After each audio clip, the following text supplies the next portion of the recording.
আমি একটা সিদ্ধান্ত নিয়েছি, শোনাবো আপনাদেরকে। বললো যে এটা না বললে ভালো, একটু পরে আমার সভাপতি কানা কানা করবো, এটা না করলে ভালো। শোনাবো? হ্যাঁ, সবাই না বললে শোনাতাম না। হ্যাঁ হ্যাঁ, ভোট জয়ী হয়েছে, সবাই না বললে শোনাবো না।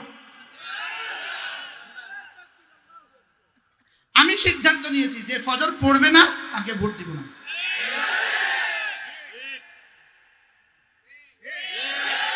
কি কিসের উপরে জি? আরো জোরে আপনারা কম না, আরো জোরে এই আওয়াজ বাংলাদেশের আকাশে বাতাসে লাগায় দাও যে ফজর পড়ে না সে মুসলমান হইতে পারে না, যে ফজর পড়ে না সে মুমিন হইতে পারে না, যে ফজর পড়ে না মানুষ হইতে পারে। এটা আমার সিদ্ধান্ত।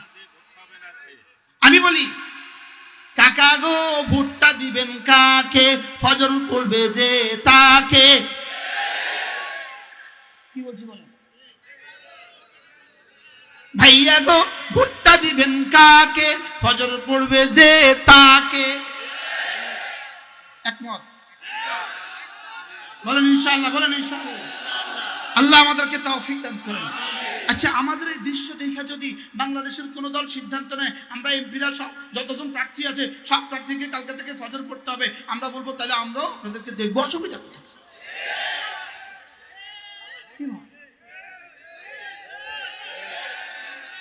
দাদা গো ভোটটা দিবেন কাকে, ফজর পড়বে যে তাকে।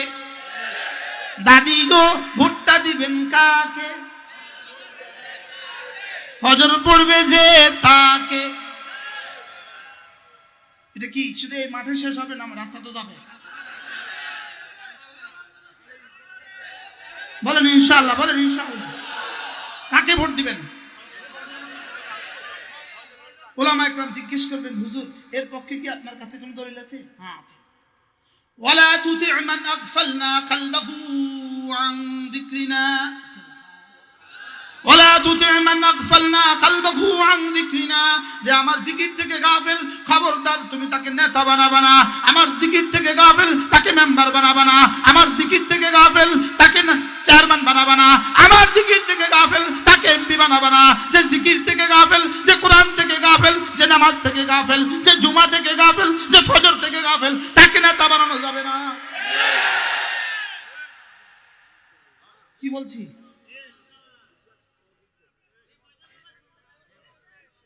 বলে না ভোটটা দিব কাকে, নামাজি পাবো যাকে। ভোটটা দিব কাকে, নামাজি পাবো যাকে। ভোটটা দিব কাকে, নামাজি পাবো যাকে। ও কিসের রাজনৈতিক বক্তব্য? এটা কিসের রাজনৈতিক বক্তব্য? আমার কোরআন, এটা আমার ঈমান, এটা আমার কোরআন। বলেন ভোটটা দিব কাকে, নামাজি পাবো যাকে। আচ্ছা, কোন বেটি ফজর নামাজ জামাতে পড়ে?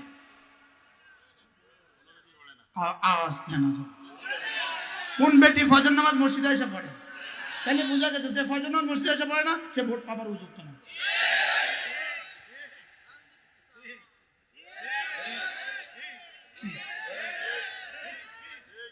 कहता हूँ उसी बात समझता हूँ जैसे हक, कहता हूँ उसी बात समझता हूँ जैसे हक, आती नहीं मर्द मोमिन को जुबाही।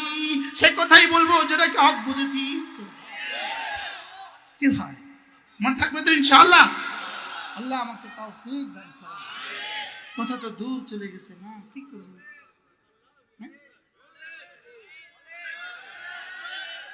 হ্যাঁ বলেন, ফজর পড়বেন তো?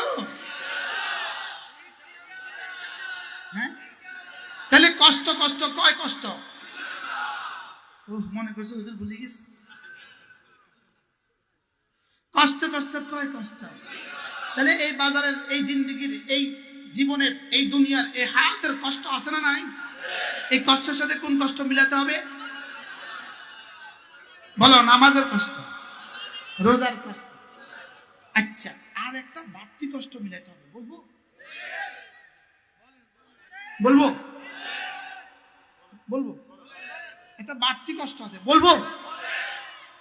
হযরত ইউসুফ আলাইহিস সালাম যখন মিশরের ভাইয়েরা যখন কুয়াতে ফেলে দিল, আচ্ছা বলো তো, বলুন তো যুবকরা বলো, হযরত মুসা আলাইহিস সালাম ইউসুফ আলাইহিস সালামকে যখন কুয়াতে ফেলে দিল, কুয়াতে পড়ে যাওয়া, ফেলে দেওয়া, বাইন্দা হাত পা বেঁধে কুয়াতে ফেলে দিলেন। বলো তো দেখি হযরত ইউসুফের কুয়ার ভিতরকার অবস্থানটা, টাইমটা কেমন কষ্ট। জোরে বলেন। আমাদের আয়নাঘরের কষ্ট থেকে বেশি না কম? কত গুণ বেশি।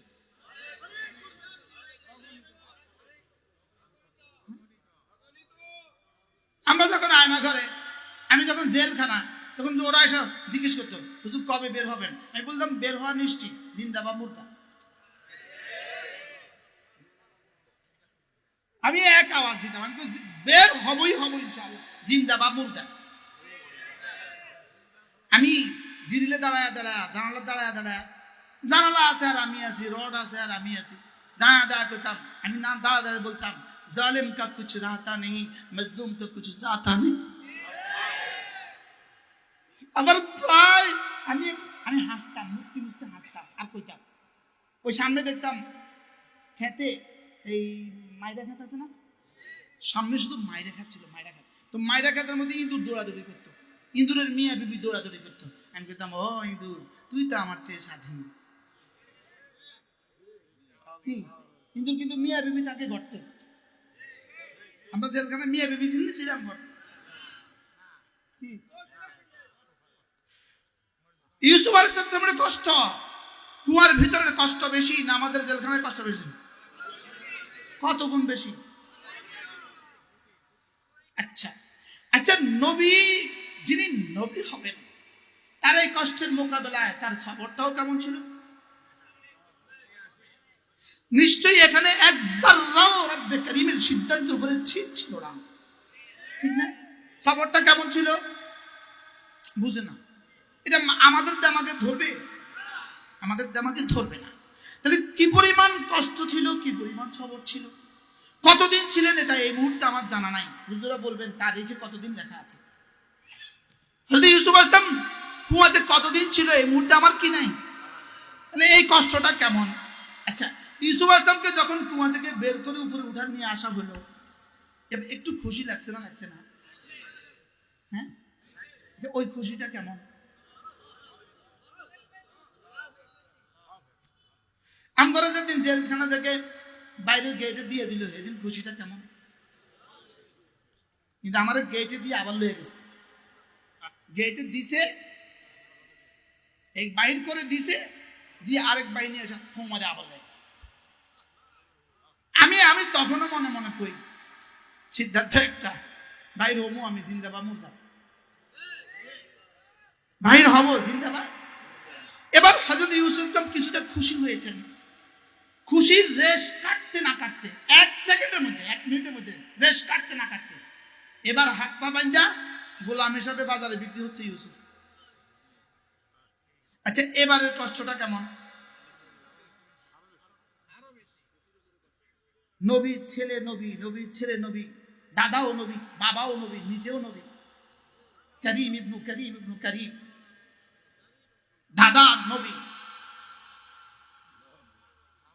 ইব্রাহিম আলাইহিস সালাম নবী,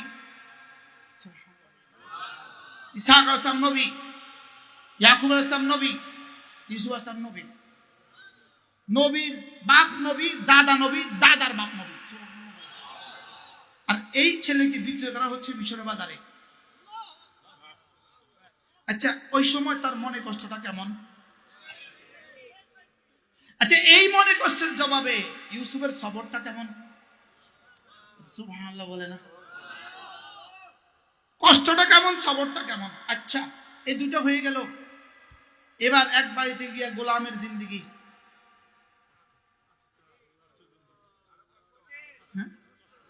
এই ছেলে জুতা পরিষ্কার কর, এই ছেলে বাথরুমটা পরিষ্কার কর, এই ছেলে মেয়েটাকে গোসল করে আন, এই ছেলেটাকে সুসু করা দে। গোলামের জিন্দেগির কষ্টটা কেমন? এবার বলেন এর মোকাবেলায় সবরটা কেমন? নবী যে সুবহানাল্লাহ বলে না। এখানে কি রব্বে কারীমের সিদ্ধান্তের উপরে কি কোনো এক জায়গা কোনো আপত্তি আছে? তাহলে এবার কষ্টটা কেমন, সবরটা কেমন? আচ্ছা যখনই বলে এই ছেলে বিছনা বিছা, কেমন লাগছে? হ্যাঁ,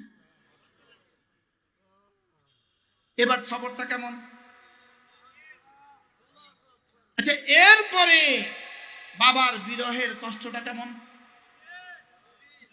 মার বিরহের কষ্টটা কেমন? কি কষ্ট কেমন, সবর কেমন? আচ্ছা সব শেষ। এবার রানী বিন জুলেখা বাদশার বিবি। আচ্ছা বাদশার বিবি ড্রেসআপটা কেমন, পোশাকটা কেমন? আচ্ছা এবার বাদশার বিবির পার্সোনাল কামরাটা সৌন্দর্যটা কেমন? এবার বাদশার বিবির নিজের সৌন্দর্যটা কেমন? আচ্ছা এবার ইউসুফের সৌন্দর্য কেমন? পুরা পৃথিবীতে, সারা পৃথিবীতে যত মানুষ ছিল, যত মানুষ আছে, যত মানুষ আসবে, সকলকে যতটুকু সৌন্দর্য সকলকে দেওয়া হয়েছে, আর যদি ইউসুফকে তার অর্ধেক দেওয়া হয়েছে।